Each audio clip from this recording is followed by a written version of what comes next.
George has decided that he's going to volunteer to be placed in the path of a tornado.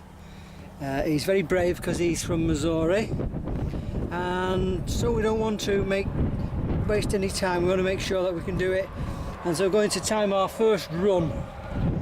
Okay, so George, are you ready? Yeah. Are you ready? I'm ready.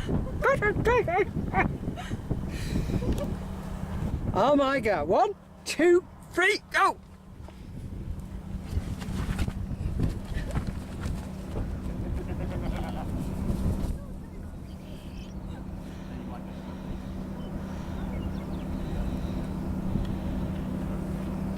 Ten seconds.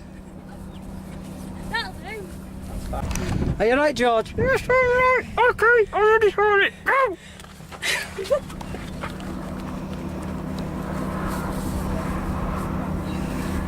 Oh, he can't see where he's going.